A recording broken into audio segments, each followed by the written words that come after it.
there is a battle brewing in the workplace that if we don't get ahead of it, it might turn out in a direction that we really didn't want it to.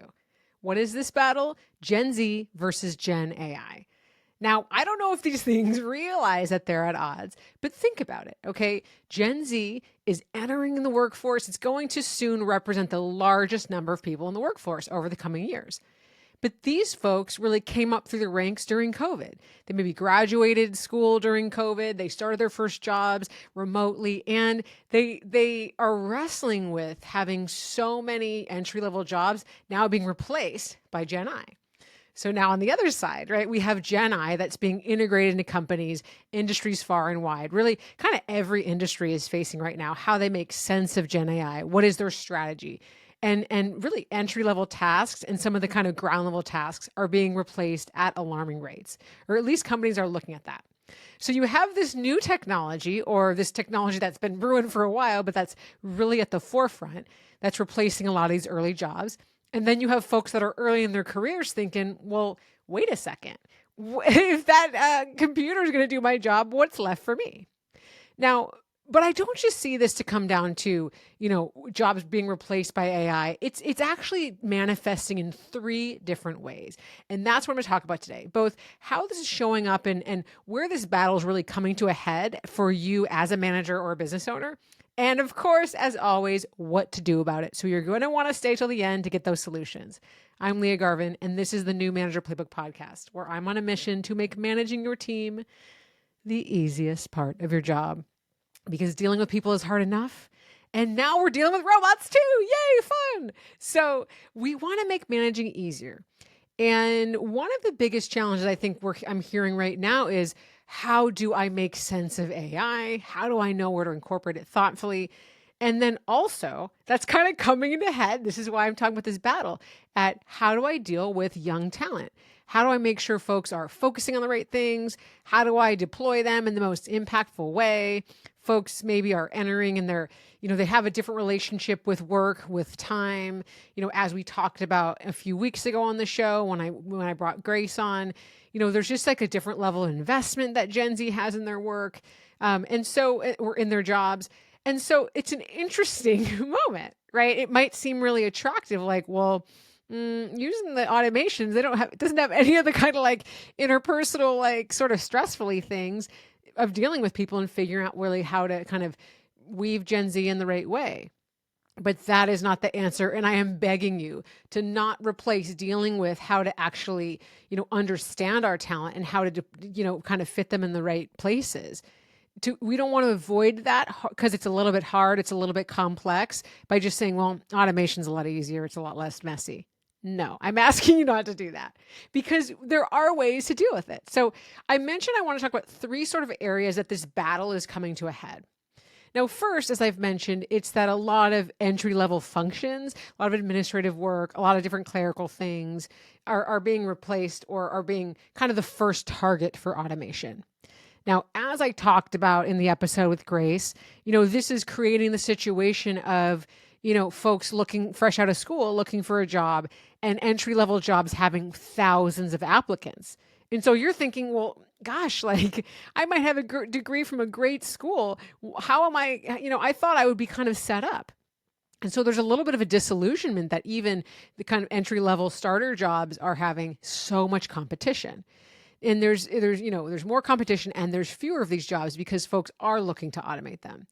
And this is a big challenge that I think is pushing Gen Z into wanting to be more in the gig economy, into doing contractor work, into doing part-time, because they're finding that like, hey, I might have to do a series of small jobs to make up what would be a full income. They also, data shows they're really more interested in flexibility. And so this allows folks to travel, kind of work during, certain periods when they want to, certain periods when they not, and kind of like balance their whole job around that. Now, why is this a challenge? Well, I think we haven't quite figured out, right, big picture, how to deal with, having talent that's, starting in these more junior levels in our companies. We haven't quite figured out like, how do we bring folks in the right way? What if we don't want to automate these kinds of things? How do we make sure that we are finding the right talent? And how are we really building connections with this younger talent so that we become an attractive company. So that's really a challenge, right? Number one is that a lot of entry-level jobs and tasks are being replaced with Gen AI or are really targeted to. Now, the second challenge that I'm seeing is that, tasks that are being replaced. So let's say you start a job, you are a younger employee and you start a job. Like a lot of the tasks that we actually learn a lot of our work skills, like how to do copywriting, how to do research, how to really, figure out wrestling through a hard problem to like get it wrong and find the more accurate solution. A lot of that learning stuff, that's being replaced by AI anyway. And so even if we land a job, we're kind of starting to use automation that in ways that's replacing what I believe, and I think many others would as well, these really important learning lessons, like how to think of how to lay out information, how to think about, is this the right way to present this thing, how to form an argument, how to do like really complex problem solving. And if we type into AI, like, hey, I have this complicated problem, or if we type into ChatGPT or Claude or Gemini or whatever, I have this complicated problem, map out this really detailed strategy for me, and we share it with our manager or our stakeholder, it might look like, oh yeah, this is good, but we didn't do any of the thinking behind it. That's a big problem. We can't have younger talent. We can't have folks that are learning how to work essentially in corporate America or in small businesses, not actually learn how to work. So that's problem number two. And frankly, I think that's one of the biggest ones, right? Is like we're getting around some of these important moments of development.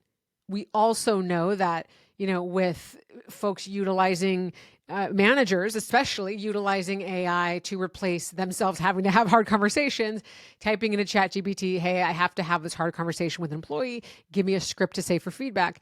We are replacing thinking and building relationships and these critically important pieces of management. We're replacing that with AI. So we're not forming a relationship with our employees. We're not ready. And I've talked about this on the show, when we're not ready, when the other side of the conversation doesn't go the way that our AI script had planned it to, because people, they'll surprise you, they'll get you. And so we're caught off guard. We're not ready. And so I think replacing foundational tasks that we need in order to have long-standing, thriving careers, in order to really develop our leadership skills, replacing those with AI and kind of offloading those too quickly without thinking about what those are and when are the appropriate times, that's a huge risk. And then number three, and I know I've talked about this on the show as well, is we're having kind of really, it's happening really in any generation, but more so with younger folks, overusing AI, using it for every single thing. So, right, this is building on number two of it, replacing the skills. But I hear from clients every single day, both my clients in small businesses as well in corporate teams, saying, I'll assign someone a task and they just kind of 5 minutes later send me output from ChatGPT or Gemini or Claude. And that wasn't the point. I wanted them to think through it. I wanted them to bring, complex problem solving. I wanted them to take that copy that they got out of Claude and actually translate it into our brand voice. I want it to sound like a human wrote it. I don't want to copy paste. I don't want to be paying an employee for something that I could myself literally output for free. Like it seems pretty wild. And so that challenge with the quick uptake of Gen Z in Gen AI, so the fact that they're really utilizing it kind of for everything, that's a real challenge as well. Now with that third one, I really, I think back to when I was in high school, Wikipedia had first come out. Okay. I think it was around then. And maybe college, hopefully. And Wikipedia had first come out. And it was freaking teachers out, professors, librarians, everyone, because it was seen to be the end of research and integrity of research. And folks were just popping open Internet Explorer, going to Wikipedia and citing it directly. Now, just as a lot of information that Gen AI is surfacing is not 100% accurate, neither was Wikipedia when it first came out. And so in copying and pasting directly, where before Wikipedia really kind of built in a lot of their citation functionality, people were copying and pasting it directly, and teachers were finding, just like they're finding in universities now, folks pasting complete paragraphs from Wikipedia, things weren't cited, they were replacing basically thinking and writing their essays, right? And at the time, the conversation was very similar. Like, let's get rid of Wikipedia, don't allow it, use, set up programs to detect when people are using Wikipedia, things like that. But as the programs get more sophisticated, we have to think about it in a bigger way. We don't want to stop using Wikipedia. We don't want to stop using AI. We don't want to not use it as a tool. But we need to teach our talent, our employees, how to use it thoughtfully. Okay, so these are the three big challenges in this Gen Z versus Gen I battle, as I called it. Number one, entry-level jobs being actually replaced by AI. Two is once folks get a job, a lot of these tasks that they be learning, some of their really professional leadership skills being replaced by AI. And three, Gen Z being a little over eager to utilize AI with even the most basic tasks or with critical tasks within their jobs.